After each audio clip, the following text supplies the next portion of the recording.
जीवन में कभी कभी ऐसा लगता है कि हम कुछ नया नहीं कर रहे, बल्कि किसी अधूरे पद को दोबारा पूर्ण करने की कोशिश कर रहे हैं। आत्मा को वह रिश्ते, वह लोग, वे स्थान दोबारा मिलते हैं ताकि जो सीखा नहीं गया वह इस बार सीखा जा सके। और यही पुनर्जन्म की सबसे गूढ़ सच्चाई है। यह ईश्वर का दिया गया अवसर है। कोई दंड नहीं, कोई सजा नहीं, बल्कि चेतना की पूर्णता की ओर एक और कदम। जो इसे समझ लेता है वह जीवन को केवल भोग की दृष्टि से नहीं, साधना की दृष्टि से देखने लगता है। और यही दृष्टिकोण आत्मा को उस भ्रम से बाहर निकालता है जो इसे बार बार जन्मों के चक्र में उलझाए रखता है। जब आत्मा पुनः मनुष्य शरीर में जन्म लेती है तो वह केवल एक देह नहीं पाती, उसे साथ में मिलते हैं संस्कार, परिवार, समाज और वे सारे अवसर जिनके माध्यम से वह अपने पिछले अधूरे कर्मों का समाधान कर सके। परंतु मनुष्य जीवन में आने के बाद यदि वह आत्मा फिर से माया, मोह, लोभ, वासना और अहंकार में डूब जाती है तो वही चक्र फिर दोहराया जाता है। इसीलिए गीता में बार बार कहा गया है, जन्म, मृत्यु, जरा, व्याधि, दुख, दोषानुदर्शनम, अर्थात इस संसार का मूल ही दुख है। और आत्मा को इन दुखों को देख समझकर ही मोक्ष की ओर अग्रसर होना होता है। पर मोक्ष केवल पुनर्जन्म से मुक्ति नहीं है। मोक्ष का अर्थ है आत्मा का अपने मूल स्वरूप से मिलन। शिव पुराण में कहा गया है, आत्मा ही शिव है जब वह माया से मुक्त होता है। यही शिवत्व आत्मा का अंतिम लक्ष्य है। लेकिन जब तक आत्मा अपने को केवल शरीर मानती है, तब तक वह इस संसार की घटनाओं से डरती है, दुखी होती है और बंधनों में फंसी रहती है। जैसे कोई व्यक्ति सपने में डूबा हो और वह उस स्वप्न को ही वास्तविक मान बैठे, वैसी ही स्थिति आत्मा की होती है जब वह देह के भ्रम में खो जाती है। यह भ्रम केवल देह तक सीमित नहीं होता, यह उस जीवन तक फैलता है जो मृत्यु के बाद शुरू होता है। आत्मा जब शरीर का परित्याग करती है तो उसकी चेतना उस सूक्ष्म जगत में प्रवेश करती है जिसे गरुड़ पुराण प्रेतलोक और यमलोक के नाम से वर्णित करता है। वहां आत्मा को उसके कर्मों के अनुसार विभिन्न अनुभव होते हैं। जिन आत्माओं ने जीवन में हिंसा, छल, व्यभिचार, अन्याय या पशुता की सीमा को पार किया होता है, उन्हें नरक की यंत्रणाएं मिलती हैं। परंतु यह स्थायी नहीं होती। सनातन धर्म में कोई भी दंड अनंत नहीं है। हर आत्मा को सुधार का अवसर दिया जाता है। जब वह अपने किए गए कर्मों के फल को अनुभव करके पश्चाताप करती है तो उसे फिर से जीवन मिलता है। यह सुधार ही आत्मा की सबसे बड़ी शक्ति है। यही उसे फिर से देवत्व की ओर ले जाता है। परंतु कुछ आत्माएं उस सुधार के मार्ग को नहीं अपनाती। वे बदले की भावना, असंतोष, अधूरी इच्छाओं या मोह के कारण बार बार एक ही प्रकार के जन्मों में फंसी रहती है। जैसे कोई पाठ समझ में ना आए और छात्र बार बार उसी कक्षा में फेल होता रहे। वैसे ही आत्मा जब तक ज्ञान के उस स्तर तक नहीं पहुंचती जहां वह ईश्वर को पहचान सके, तब तक उसी चक्र में घूमती रहती है। आत्मा के जीवन में केवल उसके अपने कर्म ही नहीं, बल्कि उसके साथ जुड़े हुए लोगों के कर्म भी प्रभाव डालते हैं। शास्त्र कहते हैं, कर्म बंधुना जैसे तजहेते।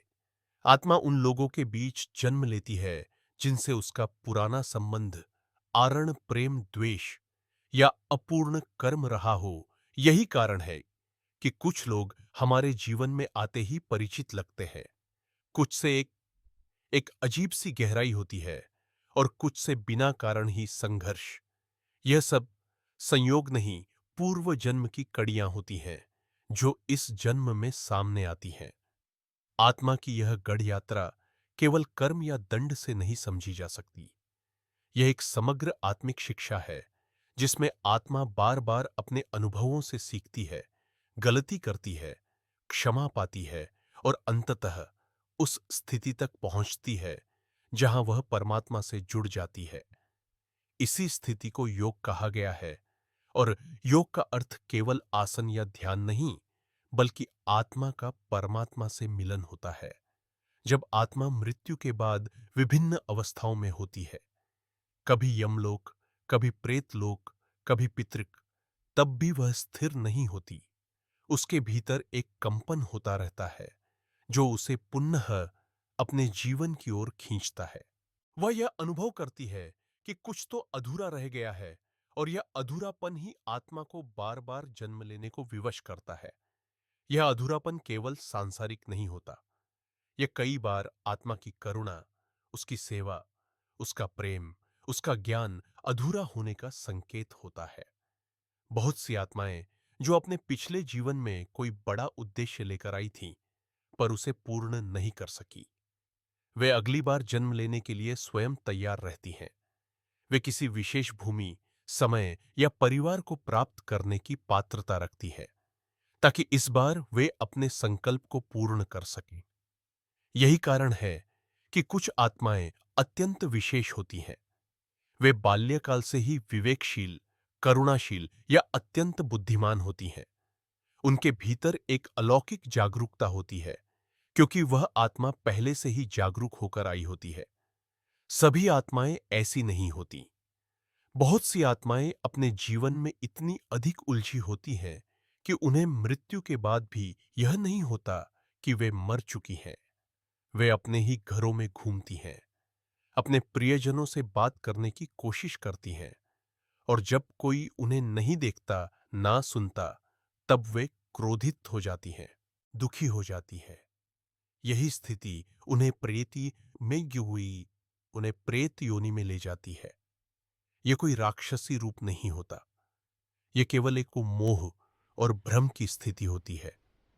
इन आत्माओं को मुक्त करने के लिए सनातन धर्म ने श्राद्ध, तर्पण, ब्राह्मण भोज और गीता पाठ जैसे उपाय बताए हैं, ताकि वे आत्माएं यह समझ सकें कि अब उनका समय पूरा हो चुका है और उन्हें आगे बढ़ना है। और जब कोई परिवारजन उन्हें प्रेम पूर्वक याद करता है, उनके लिए दीप जलाता है, मंत्रों उच्चार करता है, तो वह आत्मा उस ऊर्जा को अनुभव करती है। यही अनुभव उसे शांति देता है और आगे की ओर चलने की प्रेरणा भी। जब आत्मा पुनः शरीर धारण करने की प्रक्रिया में प्रवेश कर रही होती है, उस समय उसका मनोबल, चेतना और संकल्प इस बात को तय करते हैं कि अगला जीवन उसकी आत्मिक यात्रा में सहायक होगा या नहीं। कुछ आत्माएं इसी क्षण अपने जीवन का गहन पुनरावलोकन करती हैं, एक अंतर्मुखी दृष्टि से, ताकि जिस रास्ते पर वे चली थीं, अब उसकी दिशा को बदला जा सके। यह पुनरावलोकन किसी न्यायाधीश के सामने खड़े होकर दंड सुनने जैसा नहीं होता।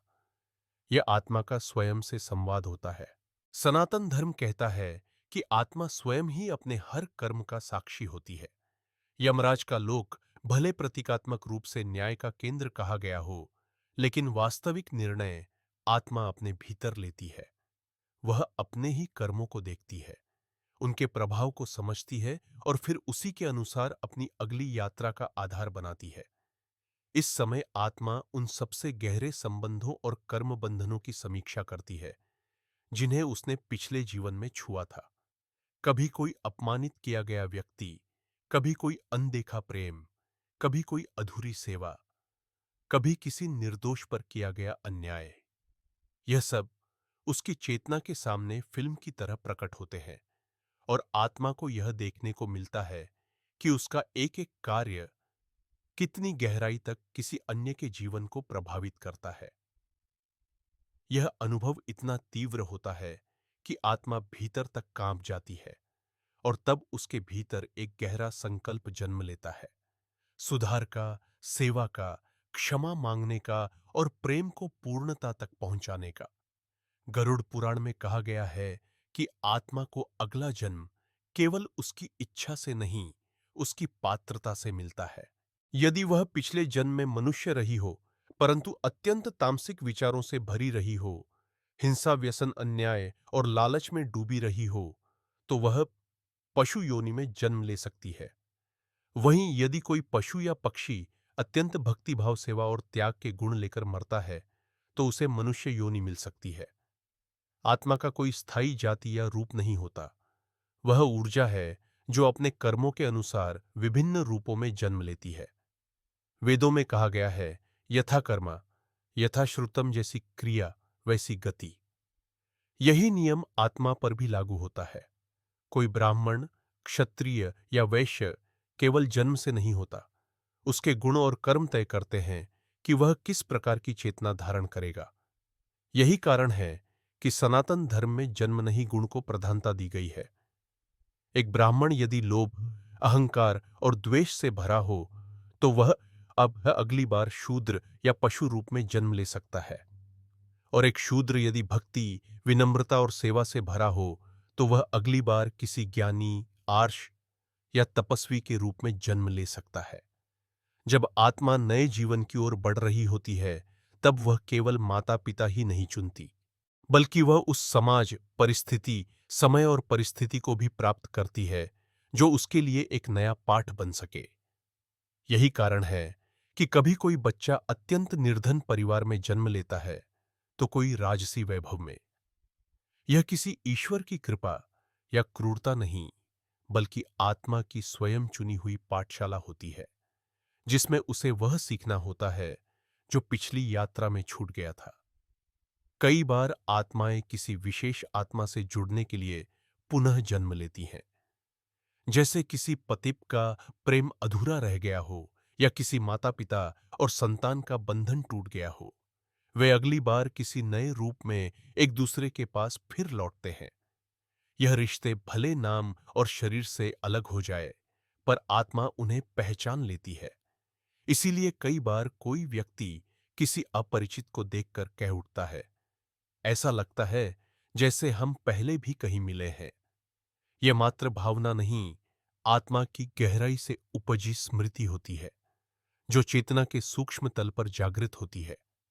जैसे जैसे आत्मा शरीर धारण करने के लिए गर्भ में प्रविष्ट होती है, उसे एक बार फिर वह संपूर्ण भूल का आवरण प्राप्त होता है, जिससे वह अपनी पुरानी स्मृतियों को भुलाकर इस जीवन को एक नई शुरुआत दे सके।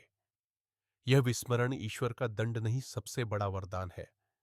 यदि आत्मा को उसके सभी पिछले जन्म याद रहे तो वह वर्तमान जीवन को कभी शांति से नहीं जी पाएगी। वह अपने ही दोषों, दुखों और खोए हुए संबंधों में उलझ कर रह जाएगी। इसलिए गर्भ में 9 महीने के भीतर आत्मा के ऊपर माया की परत चढ़ जाती है, जो उसे पूरी तरह भुला देती है कि वह कौन थी, कहां से आई थी और क्यों आई है। लेकिन कभी कभी कुछ आत्माएं इस परत को पूरी तरह स्वीकार नहीं कर पाती। वे अपने भीतर एक अनकहा संशय, एक अलौकिक भय या एक बहुत पुराना आकर्षण लेकर जन्म लेती हैं। वे बचपन से ही गहराई में सोचने लगती हैं, कुछ अदृश्य बातों को महसूस करती हैं और कभी-कभी बहुत कम उम्र में गूढ़ प्रश्न पूछने लगती हैं। माँ, हम मरने के बाद कहाँ जाते हैं? या पिताजी, क्या मैं पहले भी इसी घर में था? ऐसी आत्माएं अपने भीतर एक जागरूक चेतना लेकर जन्म लेती हैं और उनका जीवन अक्सर एक आध्यात्मिक यात्रा की ओर अग्रसर होता है।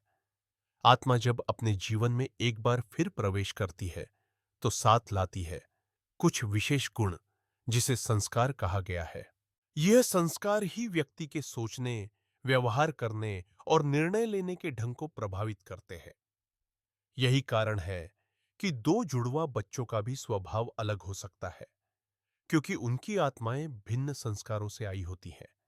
इन्हीं संस्कारों के आधार पर वह इस जीवन में क्या पाना चाहती है, किससे प्रेम करेगी, किससे संघर्ष होगा, किन चुनौतियों से गुजरेगी, यह सब पहले से ही उस चेतना के भीतर बीज रूप में उपस्थित होते हैं।